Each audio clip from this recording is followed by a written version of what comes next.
Hello everyone, this is the Mind of Lilith, and thank you for joining me today. I just saw part 1 of Jaxn's interview on the Dear Future Wifey podcast, and during the interview I kept being reminded of the commentary that I've made this week about Martell finding another woman who was willing to take care of him.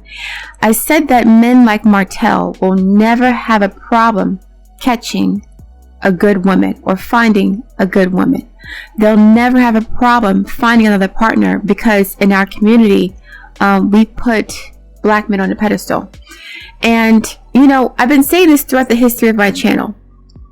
A few months ago I was watching a show called The Bell Collective, and one of the cast members named Letitia was having an issue with her husband because he had been cheating on her, and she was concerned that he had gotten someone else pregnant, which turned out to not be true.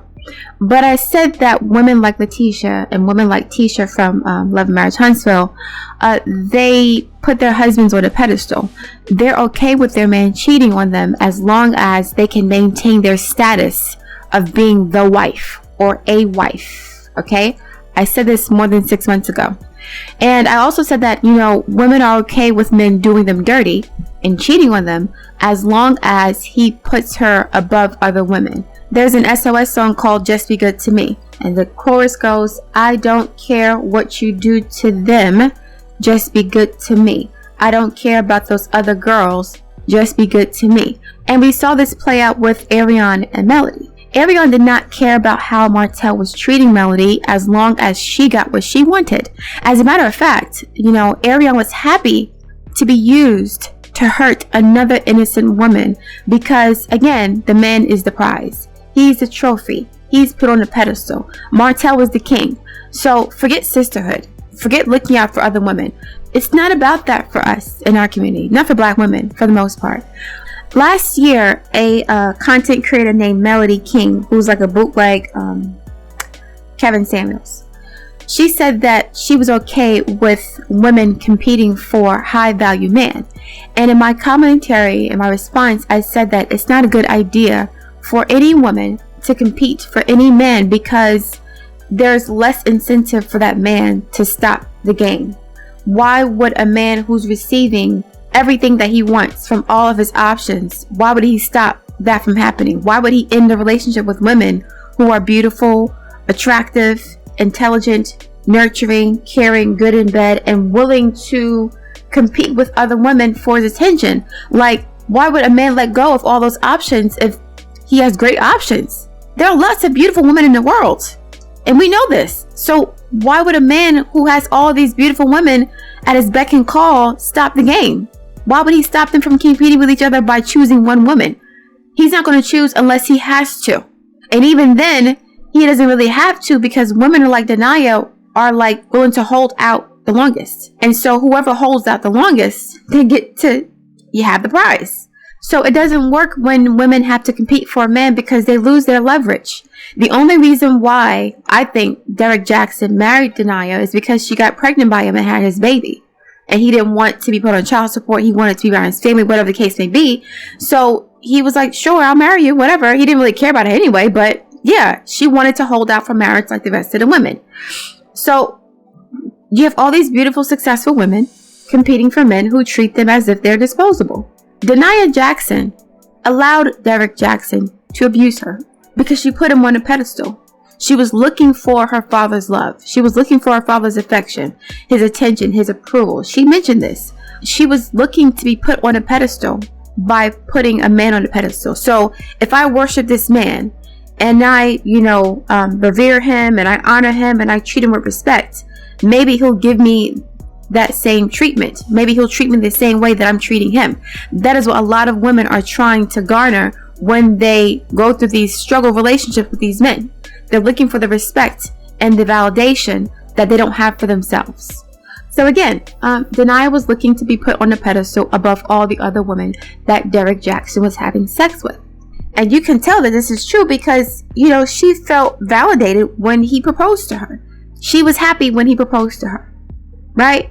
After all the abortions and all the cheating, just like with Martell and Arionne, he finally proposed to her when he threatened to leave.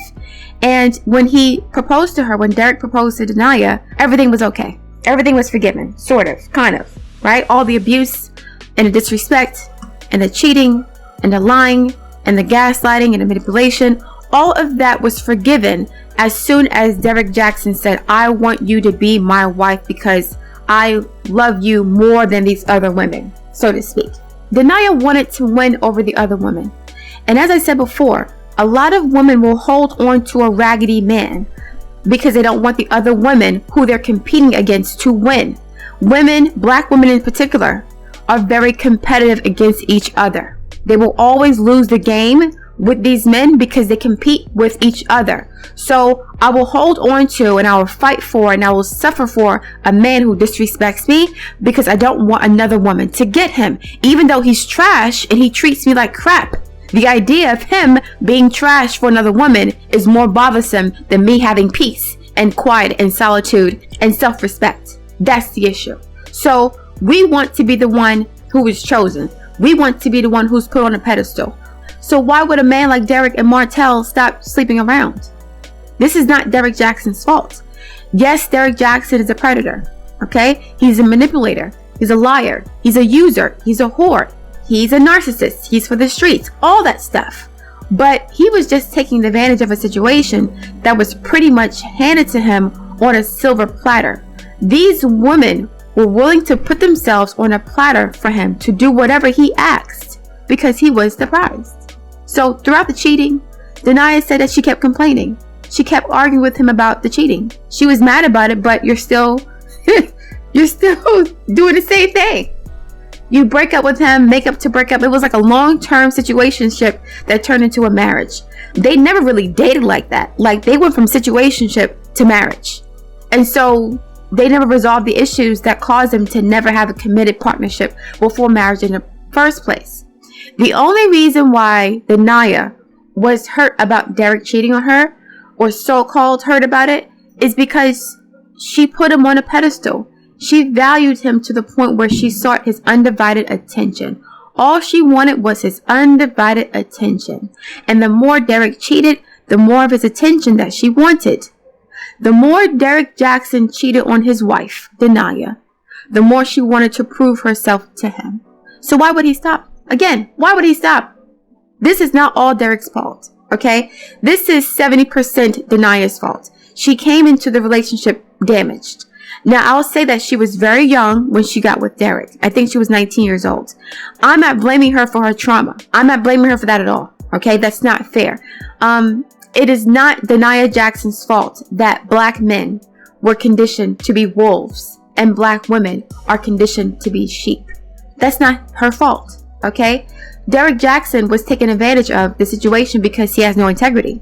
He has no morals. He has no discipline. He has no character. He has no principles. He's a whore. He's a narcissist. He was more than willing to ravage the broken women in the community. Women who have been broken by their male friends, by their ex-boyfriends, their male relatives, absent fathers. You know, he was more than willing to feast on the broken bodies of hundreds of black women who put black men on a pedestal. As a matter of fact, all black men are put on a pedestal because any black man is better than no black man at all. So in our community, the black man is the prize. The man is the prize in general. I was listening to Betty Wright the other day. My mom, who was married for 30 years, used to listen to Betty Wright on Sundays or Saturdays when she would clean up the house. And, you know, two of the songs that she played all the time was Tonight is the Night and Woman to Woman. There's another song called No Pain, No Gain that she played a little bit, not too much. But I remember listening to that song as I got older. And I was like, this is absolutely ridiculous. Are you serious? This song is ridiculous. A lot of black women have a no pain, no gain mentality when it comes to their relationships, okay? We have been conditioned to believe that we have to suffer for love. Black men punish black women for loving them. And this is as simple as that, okay? In a nutshell, this is the definition of struggle love. I'm going to punish you for having the audacity to love me because I don't love myself. I'm a black man in America. I have no resources. I have no status. I have no respect. I've been buck broken, dethroned, subjugated, oppressed, abused. So you as a black woman who is a reflection of me, how dare you love me? I'm a loser. I can't love you because I don't love myself. So I will make you suffer. I will cheat on you. I will disrespect you. I'll disregard you. I'll dismiss you. I'll invalidate you. I'll do everything that I need to do to bring you down to my level. I want you to feel about yourself the same way that I feel about myself. So if I don't love and respect myself, I won't love and respect you either. I read somewhere that Betty Wright, who was a successful, talented, beautiful singer, she ended up marrying a Jamaican man who had like 25, 30 kids. Okay, maybe this is back in the 70s, 80s, 90s, I don't know. But she married somebody with over a dozen children who probably wasn't taking care of those children. So we have the paupers in our community, the men who don't have anything, the whores, the dirtbags, the thugs, the bums, the broken men, the drug dealers, the criminals, the murderers. We have these types of men being chosen by women of a high caliber, who have social status, who have resources, who have talent, who have beauty, who have access to wealth. We have these women who have worked hard for some semblance of financial success, picking from the garbage. Okay? And they're not garbage because they're black men. No, these men are garbage because they have character flaws, because they don't have discipline, because they don't love themselves, because they don't respect women, because they're not protectors, they're not providers, they're not nurturers, they're gaslighters, they're molesters, rapists, cheat. Not all black men are like this, but a significant percentage of black men who are put on a pedestal have these qualities and characteristics. Okay? So we have women like Betty Wright and Mary J. Blige and Whitney Williams and Tasha Smith choosing men that they have to clean up and fix up, that they have to build. Okay? So why would they have to do any better? Why would these men have to do any better? Why would Derrick Jaxn stop cheating if he was still getting everything that he wanted regardless? This doesn't make any sense. It's not logical. Why would somebody stop doing what they want to do, especially if they don't care about how it affects you? This is why a lot of black men don't have any empathy for black women who consistently get cheated on. Because a lot of black women are like, well, you stayed. Why are you staying with someone who's treating you like this? But a lot of black men don't understand that black women are conditioned to suffer. Okay? A lot of black women don't listen to black men outside of the bedroom, especially if they say things that we don't want to hear. If they tell us the truth, we don't hear it. But if they want us to have sex with them, we'll listen to them. So they don't get this. They don't understand us, because most black men would not put up with the stuff that we are expected to put up with. But we will continue to fight against black men who are telling us to wake up and smell the coffee, in defense of men like Derrick Jaxn. Okay? Black women are conditioned to suffer and sacrifice and put other people's needs first. From childhood, we're conditioned to dismiss our own feelings and our own pain, and to keep working through it, keep pushing through, keep driving, keep going harder. Don't be concerned about your own needs. Forget your own health. Forget your own mental, stability, mental peace. This is slave conditioning. Because during slavery, black women had to literally use their bodies to take care of and nurture the children of their oppressors. Their bodies were used to satisfy the sexual desires of men who despised them, who hated them, who destroyed their children. Okay? During slavery, black women were, R-worded, okay? Sexually assaulted, abused, disrespected, robbed, mistreated. We had to sacrifice our bodies to give life to our enemies. So our own children are being exploited and, abused by our slave masters and being neglected by us. We are giving masses children the best of us, our time, our energy, our bodies, our breast milk, our resources. We're giving them everything. And to this day, most black women have never resolved the trauma of feeling like they have to be used and disrespected in order to be worthy. It's like, okay, Your desire to abuse me makes me significant. It makes me relevant. It makes me valuable. So you give me attention, even if it's abusive attention, it makes me worthy. It makes me important. I'm special because you're choosing me to inflict abuse upon. This is how slave masters treated the black women on the plantation. Even though I'm R-wording you, I'm sexually assaulting you, I'm mistreating you, black women, I'm choosing you for this abuse because you're more attractive than the other women on this plantation. So I am sexually assaulting you and exploiting you because you're more valuable and more significant than the other women. You're more attractive than the other women, including my own wife. This is why, in my opinion, I believe that subconsciously black women are hypersexual. We have been conditioned into thinking that our sexuality makes us human and more significant or relevant to men. You're not going to get any respect or attention from a man in our community for the most part unless it's sexual. Not all the time, but most times, okay? We have been conditioned into believing, or we have grown to understand that the only time that black men give us any sort of gentleness, softness, compassion, warmth, or whatever is during sex. This is the enslavement mentality. So black men are treating us the same way that slave masters treated black women. I'm going to abuse you and use you because I value you more than the other women who I don't really care about. I'm spending more time with you because I like you more than the other women I'm dealing with.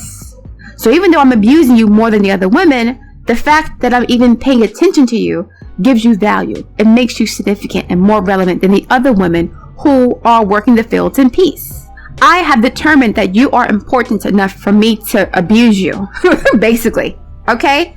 And again, the fact that I'm even paying attention to you gives you value. It means that you're important enough for me to do this too. So let me wrap this up, okay? I need to abuse you to prove to you how valuable you are to me. Just like the slave masters did with the black women on the plantations. I'm going to add this, and this is very controversial to say, but at some point, black women sought the attention of the slave master subconsciously because the slave master gave her proximity to power, resources, and a higher status. House slave versus field slave. So if I'm beautiful enough to be chosen by master, that puts me on a pedestal above the other black women on the plantation and even his wife, because this slave master likes me enough to annoy his wife with my presence. Okay?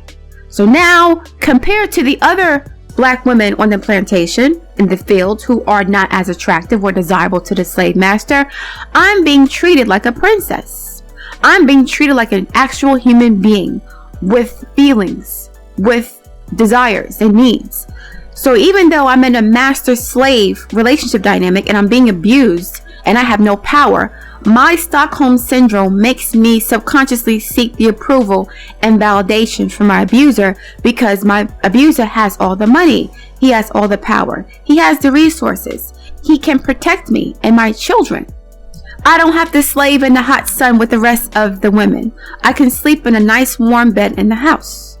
His wife, who is supposedly my master, she's even hating on me because I'm more attractive than her, and I'm not supposed to be because I'm a slave. I'm not even a human being. So at some point, black women were mind fucked into seeking the approval of their abusive slave master, just like a lot of black women are mind fucked today into seeking the approval and validation of men who are abusing them. There was a recent report or study conducted by these two white women, I think they're sociologists, that said that on dating apps, a lot of black women have internalized self-hatred. And so a lot of them prefer to choose white men on many dating apps because they associate white men with power and the soft life and wealth and prominence and success and respect. Now, black men do this too, but black women have always done this also. Not all black women, not most, but a significant percentage of black women have put white men on the pedestal subconsciously because of the power dynamics and the social hierarchy in society. But a lot of Black women were shamed into admitting this because of the race loyal situation and the fact that a lot of us Black women revere or respect white men more because of slavery. So it's like, I give this man more respect because of the traumatic, painful history that I've never really had the opportunity to heal from and unpack. So subconsciously, you know, we Black women give, not all Black women, because I damn sure don't, but a lot of Black women subconsciously give white men more respect because they enslaved their ancestors. If you had the power to do that subconsciously, then I'm associating you with wealth and status and power and prominence. And women love power. All women of different races and cultures and ethnicities. This is why on every single continent, the white man is considered the prize, because he's the ultimate conqueror. He's the alpha male, right? And there's a shame in the Black community about this because that power came at the expense of our integrity, our self-respect, and our humanity.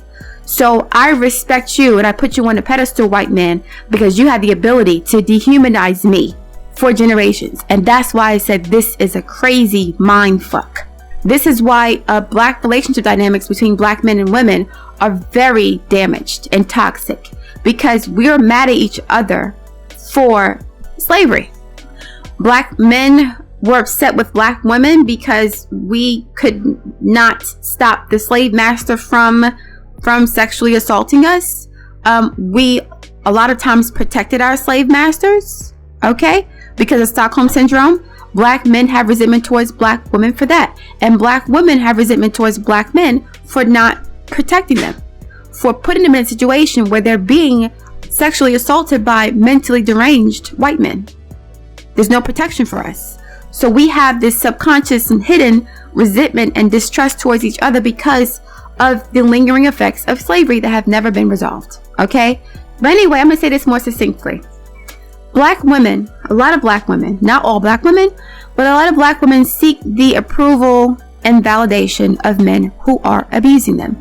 Because in their minds, if they're not being abused, they're not valuable. Because abuse requires attention. It requires intentionality. It requires some level of energy and effort.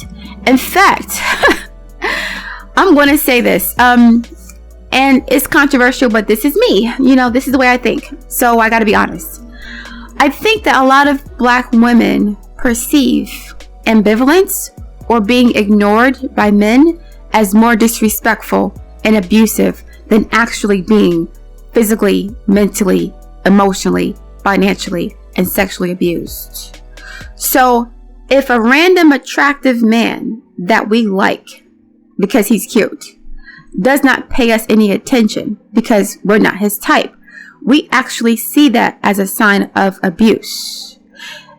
This is why a lot of Black women, and I'm just speaking about us because I'm a Black woman, I live in a community, I have also suffered from some of these issues when I was way younger, teens, 20s, dealing with men who were not worth my time because I felt like I had to prove myself to them even though they weren't worth shit. Now, I didn't go so as far as competing with other women. That would never happen. But the first time a man disrespects you, you should be out. You shouldn't be making excuses for his disrespectful behavior towards you. Now, I'm not saying that white women don't deal with this issue as well. But white women have a different proximity to power. So their relationship dynamics are a bit different. Okay? But in my opinion, back to Black women, I think a lot of Black women dress very provocatively to get attention, because not getting attention from a man who really isn't worth a damn and you don't really know him like that is seen as more disrespectful than actually being abused by him sexually, physically, verbally, emotionally, financially, spiritually, mentally, all this stuff. So if this man who you are attracted to doesn't pay you any attention, it means that you don't exist. That's how you feel. So this means that I don't have any value unless a man is paying me attention, regardless of what type of attention it is. So even if you drag my ass to the white meat, you embarrass me, have babies on me, put your hands on me, use me, give me diseases, all this other stuff, have me in the street fighting with other women, you drag my ass to the white meat. The fact that I was attractive enough to get your attention in the first place makes me feel better about myself. That is how many Black women think. Okay, I hope I was clear. And this is what I think Denia was going through with her father, with her boyfriends, and even with Derrick.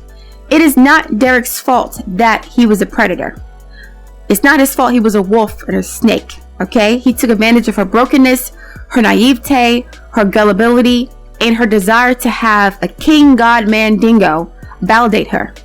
And you know, she talked about how happy she was when Derrick proposed to her. She was like, I won. That's what she said. I won. Of course she thought she won.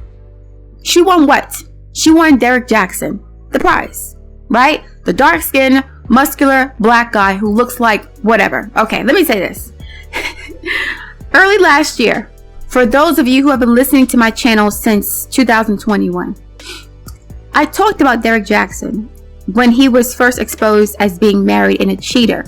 Because Tasha K had exposed them, she found out about his mistresses, whatever, right?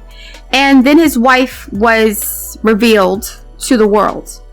Over a year ago, for those of you who remember, I said I never liked the way that Derrick Jaxn looked. I never liked his face. And I said that I didn't like his face because he reminded me of my older brother. Now, my older brother is not a fuckboy like Derrick Jaxn. He's a good guy. He's married. You know, he's not out here hoeing around. He's not like Derrick Jaxn as far as that goes. But my older brother, who's like a jokester, he has this expression on his face where he's like messing with you. He's trolling you. It's almost like a Duper's Delight grin. He would look at you dead in your face and tell you a bold-faced lie, and you wouldn't even know it. It's like he's telling himself an inside joke. Now, my brother is very, very funny. He's very creative. He's hilarious. But Derrick Jaxn reminds me of that characteristic of my brother where he would like say something to you, look at you in your face. He'd be telling a joke. You would know it's a joke. But because he's so serious about it and so intelligent that you couldn't pick it up, right? Now I could pick it up because I'm very perceptive. But when I saw Derrick Jaxn in his car smirking, he had this expression on his face that even he didn't believe what he was saying. I hated the way he looked. I never thought he was attractive. He's not an unattractive man like conventionally, but that smirk on his face was very distasteful to me. But Derrick Jaxn tells Black women what they want to hear, just like the pastor.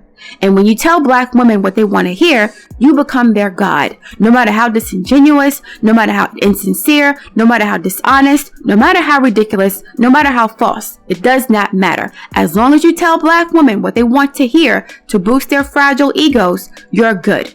This is how politicians keep getting over on Black people too, because most of us only care about the way things sound. How he said it, the tone of his voice. Is he telling the truth? Is she telling the truth? No, it don't matter as long as it makes us feel good. He's funny. He's charming, right? He got swag. So these politicians are encouraged to keep lying to us because we want a fantasy. We don't want to hear about the reality of what's going on in America and what we really have to do as a community to remain competitive and to gain some sort of power. We don't want to hear that. We want to hear that man bad, I'm good. If you don't vote for me, you're not Black. That's it. So it's easy to deceive and manipulate Black men and women. Imagine a white man telling you that you're not Black if you don't vote for him. You're not Black if you don't vote against your own best interest.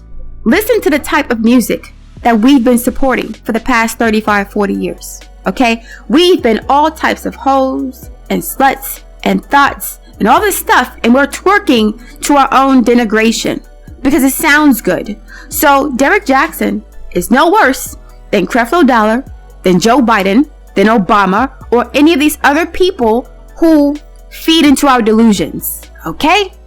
That's the real problem. The problem isn't necessarily Derrick Jaxn. The problem is his audience. Because no matter how messed up Derrick Jaxn is, I promise you, hundreds, if not thousands, of Black women are begging to be chosen by him.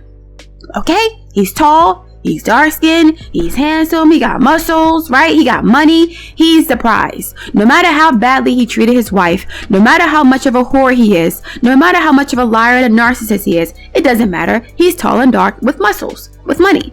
So all is right with the world until he does you dirty. And then it's, ooh, girl, oh girl, you better leave him alone. Listen, Black women do not have any solidarity when it comes to handsome, attractive, financially successful bachelor men. As a matter of fact, a significant percentage of Black women don't have any solidarity when it comes to Black men, period, because only 25% of us are married. So we have a scarcity mindset when it comes to men. Now it's the Hunger Games, survival of the fittest, gladiators, right? All this sister girl, I'm Miss Independent, I'm a Black woman, hear me roar. All that SHIT goes out the window in the proximity of an attractive Black man. And if he got money, forget that. All bets are off. All bets are off, especially if he has money. If he has money, he's attractive, he's young, it doesn't matter if he's married or not. You're going to compete with his wife because he's the prize, okay? We will give up our damn children to be with an ain't shit man. These men do not have to do any better. They don't have to change. A lot of women will sacrifice their children. They will neglect and abuse their own children because of a man who doesn't do anything for them. So, to be honest, Derrick Jaxn is not at fault here. A lot of Black women, not all Black women, but a lot of Black women really need to reconsider how we treat each other as women and how we put these men on the pedestal, okay? Because we put these men on the pedestal to the point where they never have to suffer the consequences of their actions, ever. Derrick Jaxn had a whole girlfriend before he even announced his divorce from his wife or separation from his wife. He had a whole girlfriend. He was the one who begged for her to reconcile with him, remember? Right? He was the one who begged his wife to stay with him, but in 2021? But I think he did this because he wanted to be the one to pull the plug on the relationship. He wanted to be the one to walk away. He couldn't let his little ego get bruised by the fact that this woman who he's been cheating on since they met had the strength to leave him. He wanted to break her down to the point where he felt justified in leaving her alone because now she's broken. Now she's damaged. Look at her. Look how I've helped to destroy this woman with my incessant cheating, manipulation, gaslighting, and disrespect. Denia was already damaged before she met Derrick, okay? Otherwise, she wouldn't have put up with the abuse in the first place. She has self-esteem issues. She had poor self-image, even though she's a beautiful woman. Her father had passed away when she was very young. She was sexually assaulted, all this stuff. And I don't blame her for these things. But again, Martell's new girlfriend is in her 50s. So the reason why I'm talking about this in such a harsh fashion is because Denia's age had nothing to do with the fact that she put up with Derrick's abuse. Martell can find women in their 50s who have their own money to take care of him, to rebuild him after what he did to his ex-wife. Even while he's sleeping with another woman who he had a baby by, who he's been messing with for 19 years, Martell can still find an older woman who's successful to help him rebuild his life. Okay? So, Denia's age isn't the issue because we have old ass women doing the same thing. We have older women who are like a piece of man is better than no man at all. Miss Betty writes.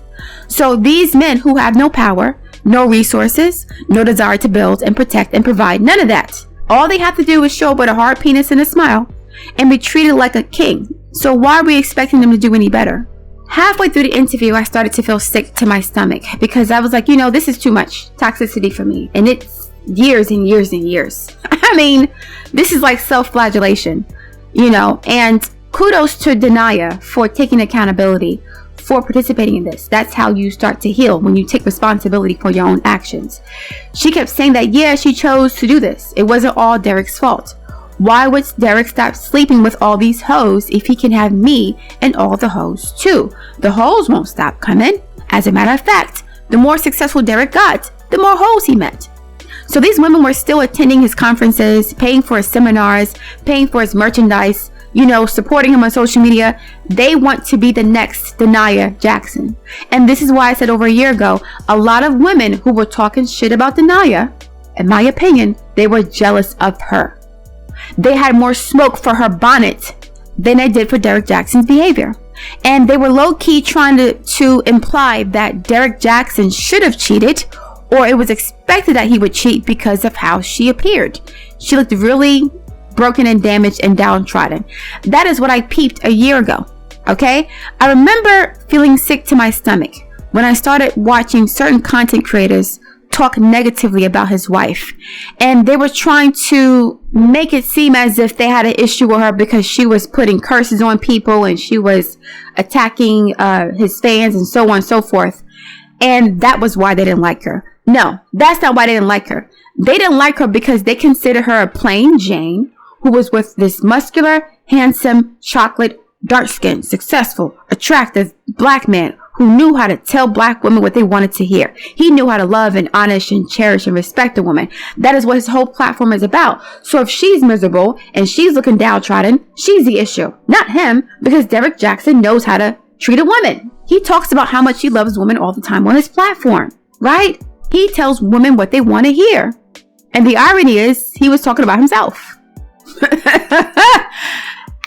was talking about himself. Listen, a lot of women did not like Nia Jaxn the same way that a lot of women, like Stormi's mother, did not like Melody either.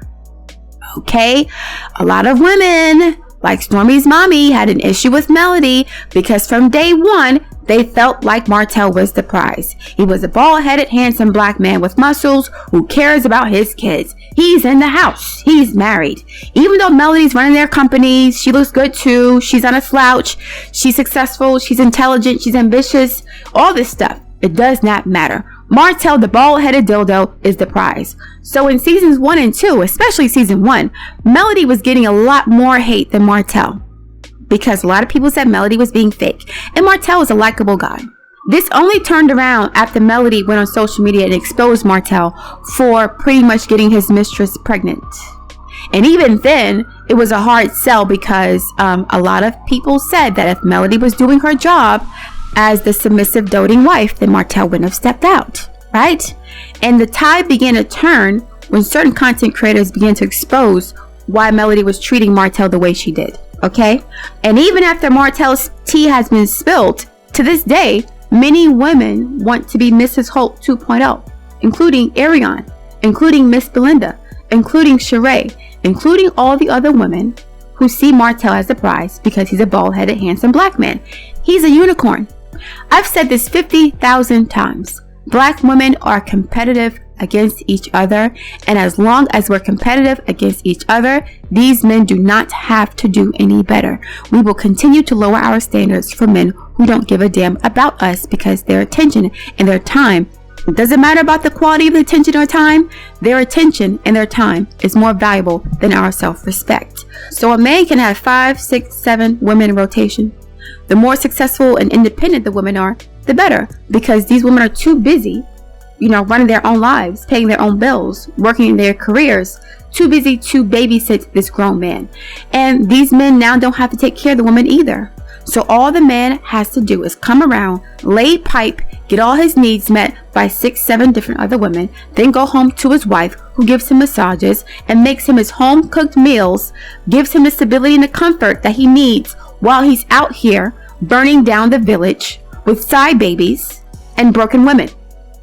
Okay? These men are helping to burn down the village because they're making babies they don't take care of, and they're also inflicting emotional, mental, spiritual, financial, sexual, physical, verbal. They're inflicting all types of abuse on these women to the point where they have a difficult time functioning properly for their children, for their friends, for their loved ones, for themselves, right? They're just broken women at this point. So now you have all these beautiful, successful women competing in the Negro Olympics for these men who really ain't shit and don't have any character or discipline. So what are the Negro Olympics? The Negro Olympics is a series of obstacle courses that black women have to go through to earn the protection and the provision and a semi-loyalty of a man. And what are the events in the Negro Olympics? Well, we have track and field where black women are running after their men, right? Chasing after men who don't want them. Okay, that's one of the events, track and field. Then we have mental gymnastics, which is like gaslighting. I'm going to cheat on you for 15,000 years and then call you insecure because you want to look at my phone. Okay, mental gymnastics. That's event number 2. What are the other events? The javelin, throwing bricks at a man's car, throwing bricks at his window, Throwing your man's clothes out the window after you found out that he's been cheating for the 50,000th time. That's the javelin.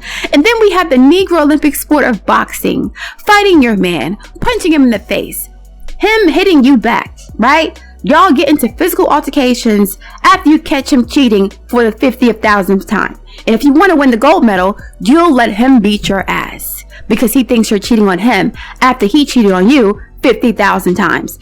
These are some of the events in the Negro Olympics.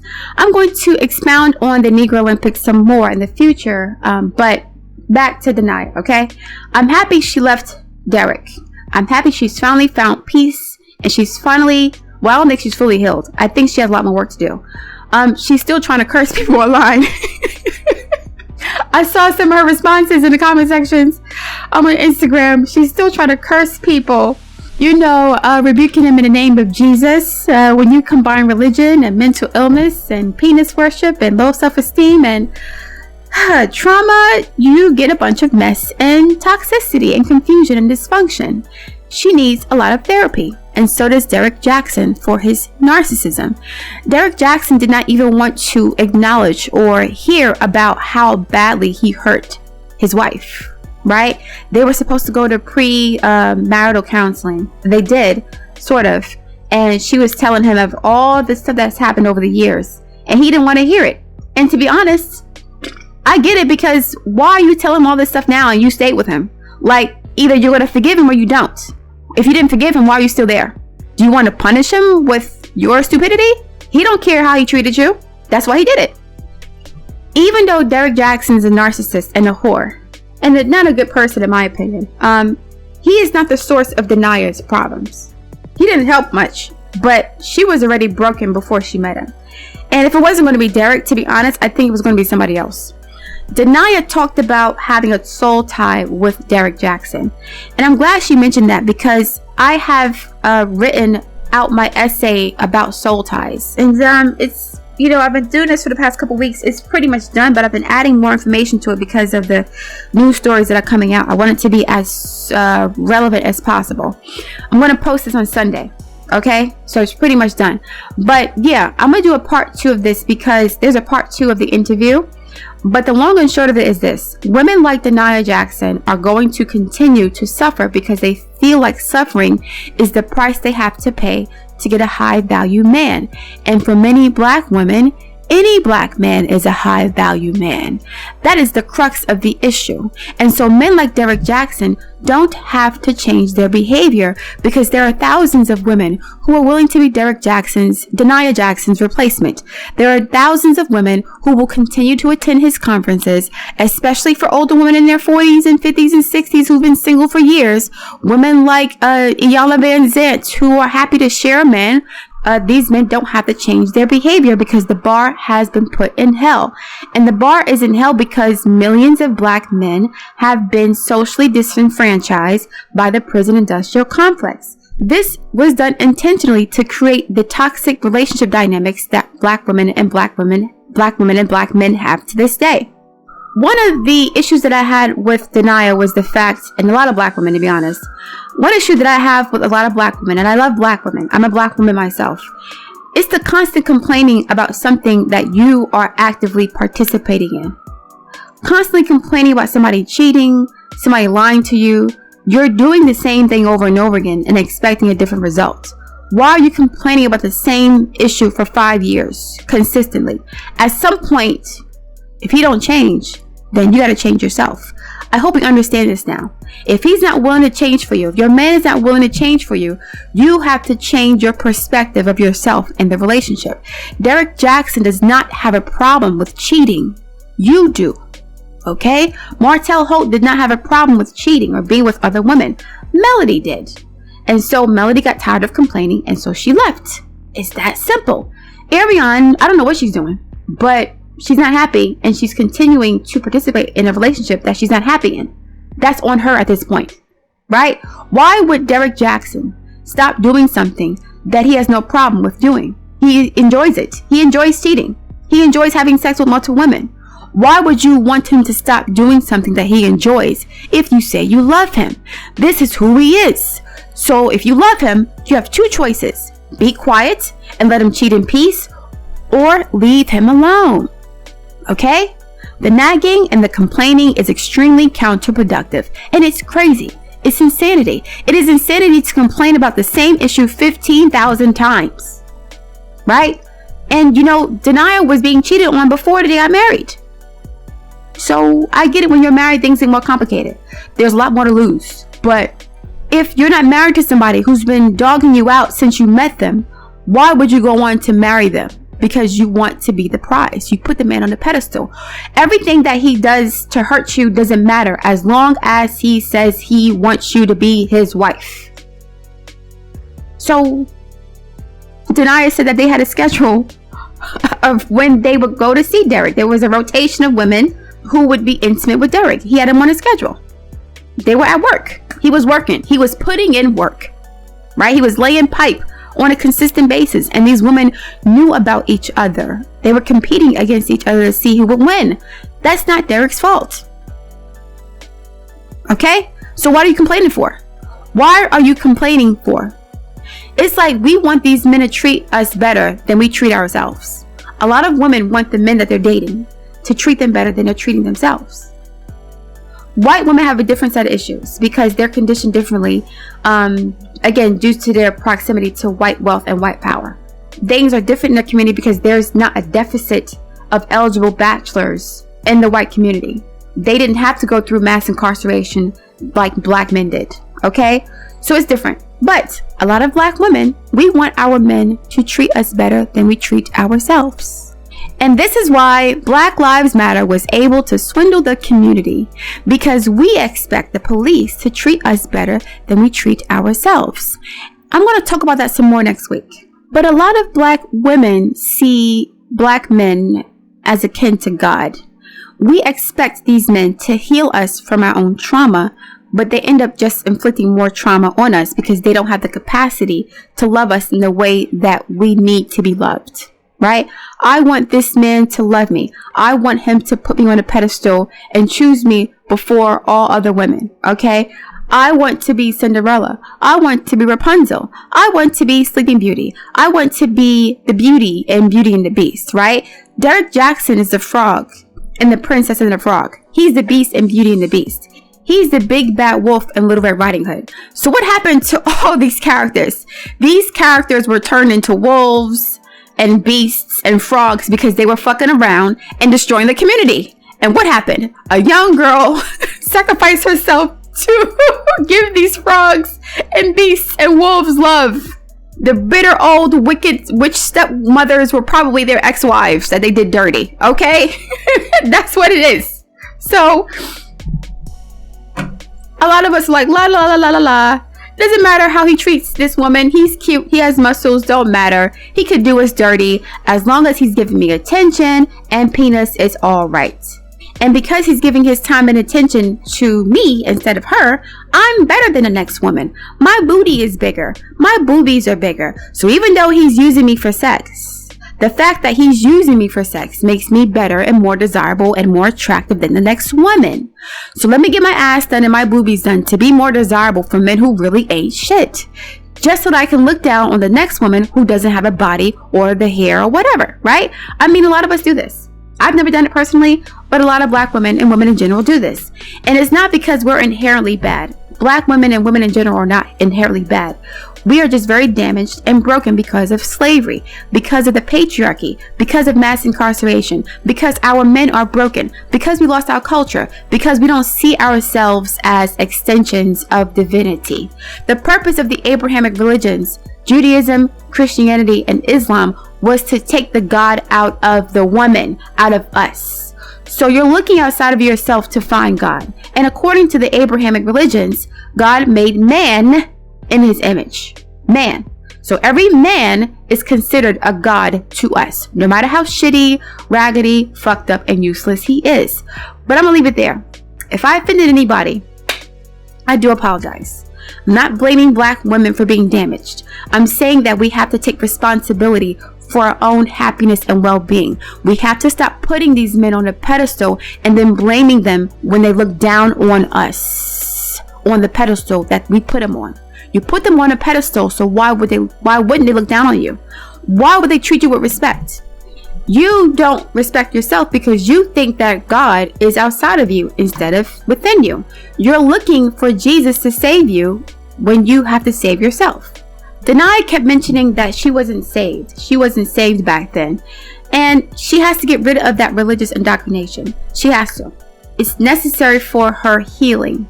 Because if you believe that God is outside of you, then you're going to look for external validation. And usually it's from men, again, who are broken themselves. Because they don't have to be held accountable for anything. They're God. And a God can do whatever he wants and still get whatever he wants. A God can neglect his children, can kill people, can sell drugs to his own people, molest children, and be treated as if he's still the prodigal son, as if he's done nothing wrong. Jesus forgives men for all his sins, not women, men. Because women get older. And for us in society, old age is considered to be a curse. So yeah, once you get older, black women, you can no longer be redeemed. Nobody wants you anymore. You're not desirable, right? You should have chose better. But not these old men though. These old men who spent decades burning down villages, sleeping with hundreds of women, not committing to them, making babies they don't take care of. These men can still be redeemed by a 20-something-year-old young woman, a 30-something-year-old woman who is willing to clean up their mess. They will always get redemption from black women. But the only way for black women to be redeemed, according to men, is if she subjugates herself and submits to men who really don't have shit and who really aren't worth a damn and who don't really love or respect them anyway. So the only way for black women to be redeemed is if we submit to a man. And submission to a man in many instances is, I need you to use your time, energy, and resources to build me up so that I can look down on you and be with somebody else. That's what submission is. I need you to give me the confidence to build myself up so that I can leave you for somebody who I deem worthy of my love and respect and protection and provision. That's what submission means. So regardless of the fact that these men have bad character, they're not protectors or providers or builders, it doesn't matter. As long as you allow me to disrespect you and dominate you, you are worthy of redemption, black woman. You're considered worthy. You're wifey material, right? All right. I'm going to leave it there because I'm going to go on and on with this and I don't want to lose my temper. But I look forward to reading your feedback. Please like, share, and subscribe, and I'll speak to you soon.